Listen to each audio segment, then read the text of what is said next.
Prezado amigo, telespectador da TV Mundo Maior, estamos iniciando mais um programa Abrindo a Bíblia.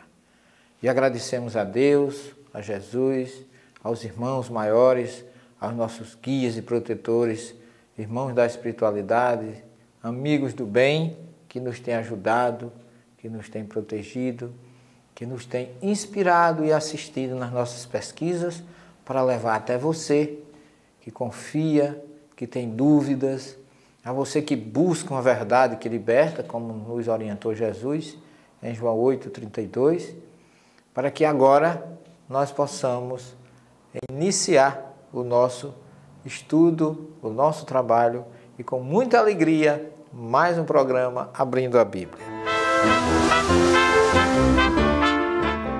Nós vamos iniciar hoje com o e-mail de uma irmã que ela diz: respondam-me, por favor. Preciso esclarecer essa dúvida. Então ela diz aqui: olá gente, tudo bem? Olha, eu sou leitora de revistas que falam sobre espiritismo. E sou grande admiradora do trabalho de vocês. Acho os ensinamentos de vocês excelentes. No momento, eu não faço parte de nenhuma religião. Sou apenas leitora da Bíblia, porque busco tirar minhas dúvidas para poder encontrar o caminho certo. Quanto ao Espiritismo, eu acho toda a doutrina boa, mas existem algumas dúvidas que estão me deixando bastante pensativa. Porque lendo a Bíblia eu encontrei passagens que divergem com os ensinamentos espíritas, como por exemplo a morte de Saul, que por ele consultaram uma pitonisa para falar com Samuel através dela, Deus o feriu e ele morreu, porque a lei do profeta Moisés, conversar com os mortos, era contra os estatutos de Deus. Eu queria que vocês me tirassem essa dúvida, porque fico lendo, tenho dúvidas e não tenho com quem esclarecer. Tenho vontade de ser espírita, mas dependo de conhecimento para poder ultrapassar minhas dúvidas.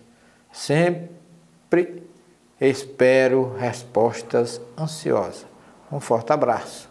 Meu nome é Débora. Débora, minha querida irmã, nós agradecemos o seu e-mail, mesmo porque a sua dúvida é a dúvida de muita gente. Primeiro porque existem pessoas que acreditam como você, que até pensam que a Bíblia condena o espiritismo, que a Bíblia condena o diálogo com as pessoas que estão no mundo espiritual, quando ao contrário a Bíblia está repleta de passagens, repleta de situações em que está patente a comunicabilidade entre os dois planos. Portanto, você não se preocupe que não existe na Bíblia condenação ao espiritismo, mesmo porque o espiritismo não existia na época que a Bíblia foi escrita. O espiritismo tem 151 anos, completou agora 151 anos de existência. Não poderia estar contido na Bíblia. Seria uma honra para nós que existisse citação ao espiritismo na Bíblia, porque não existe citação para nenhuma religião na Bíblia. A Bíblia é um código moral que, muito mal compreendido pela maioria das pessoas, leva muitas interpretações pelo desconhecimento a pessoas que simplesmente fazem um curso de 6 meses de Bíblia e acham que já está pronto para sair por aí afora pregando, e daí porque a gente tem tantas religiões, todas dizendo que são fiéis seguidoras da Bíblia, e no entanto, na verdade, quando você vai avaliar, não há o suporte espiritual básico que os textos originais nos concitam a verificar. Daí porque eu gostei muito do seu e-mail, as suas dúvidas são pertinentes e são dúvidas que não são só suas. Eu não recebi só o seu e-mail, eu recebo inúmeros com esta mesma colocação. Mas, minha querida irmã, eu vou lhe dizer uma coisa. Primeira coisa, a Bíblia não fala em morto, porque nós não morremos. Se você for avaliar os diálogos que Jesus tinha com as pessoas que se aproximavam dele, lembra-se daquele homem que chegou para Jesus, e Jesus disse, segue-me, e ele disse assim, Senhor, deixa que primeiro eu vá enterrar meu pai, que acaba de morrer. E Jesus diz, deixa que os mortos enterrem seus mortos. Ora, um morto não pode enterrar outro. Jesus está falando de um morto fisicamente e um morto espiritualmente. Morto é aquele que ainda não despertou para o caminho de Deus. Esse é morto. Um outro pergunta a Jesus o que tem que fazer para entrar no reino dos céus. E Jesus pergunta o que está escrito. E ele diz, ama a Deus de todo o teu coração, de toda a tua alma, e ao teu próximo, como a ti mesmo. Ao que Jesus lhe responde, respondeste bem, faze isto e viverás. E ele não estava conversando com Jesus vivo. Na verdade, ele não estava vivo espiritualmente. Ele estava vivo materialmente. E para ser vivo espiritualmente, tem que fazer aquilo que Deus quer. O seu e-mail me concita aqui, minha filha, a avaliar várias questões.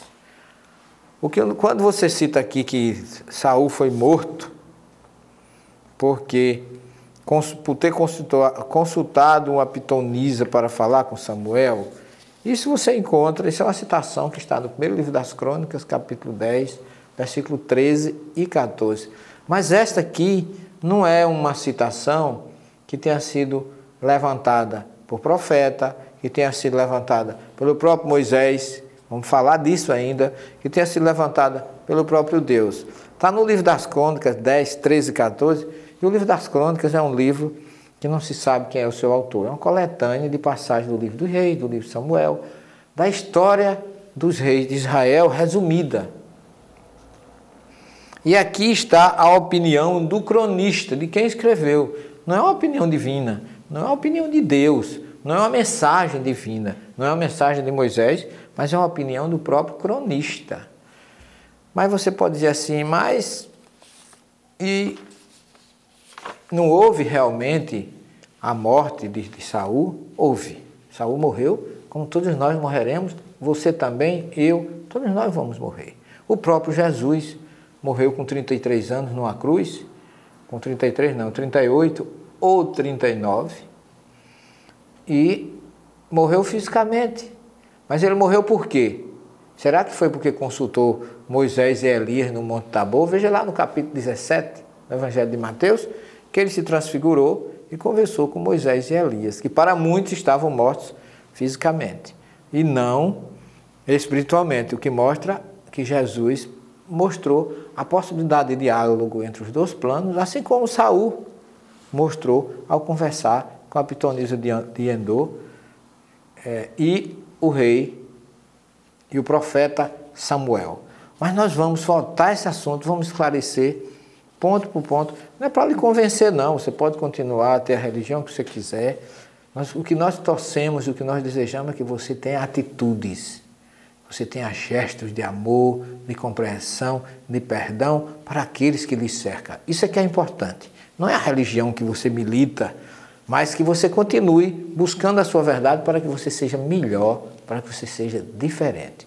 Vamos a um pequeno intervalo, em seguida retornaremos.